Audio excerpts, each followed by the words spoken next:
জনাই দিম cabinet decision বহুত কেবিনেট মিটিং হ'ব বহুত বেলেগ বেলেগ এজেন্ডাত ডিসিশন আহিব ভাল ভাল কিন্তু সবতকে ভাল একটা খবর আমার কারণে ভাল সবৰ কাৰণে ভাল অকল আমাৰ নহয় সবৰ কাৰণে ভাল হেতু হল 6 শিডিউল কাৰ্বি আংলং ডিমা হাছাও আৰু বিটিসিত এই যে দুজন মাইকী লোৱাটো এটো বেন কৰিছে বেলেগত কিন্তু বিটিসিত বেন কৰা নাই কেবিনেটে ডিসিশন লৈছে এটো বিটিসি কাৰ্বি আংলং আৰু ডিমা হাছাও তাৰমানে বড় হওক কোনবা মুসলিম হওক ৰাজবংশী হওক বা যিকোনো মানুহে দুজন লব পাৰে বুলি কৈ আছে এটো 6 schedule to exempted Dima Hasao Karbi Anglong আৰু বিটিসি কিন্তু 6 শিডিউল বাহিৰত দুজন শাদি কৰিব নোৱাৰিব ওটাইতে অসম গভৰ্ণমেণ্টে ডিসিশন লৈছে আমি তো আৰু কি কৰিম আপুনি সঠিক বুলি ভাবে স্যাৰ এটো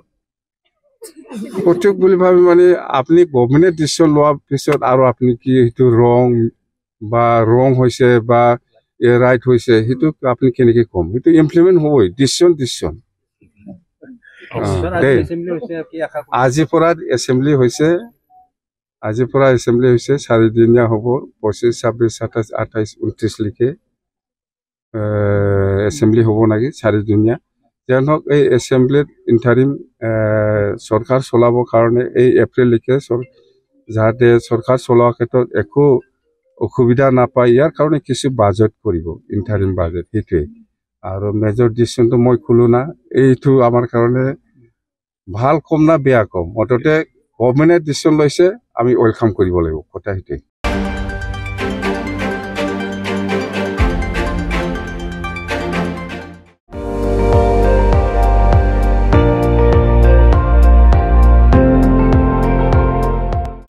আপুনি চাই আছে ND24 সৰ্বশ্ৰেষ্ঠ নহয় সৰ্বোত্তমৰ দৌৰ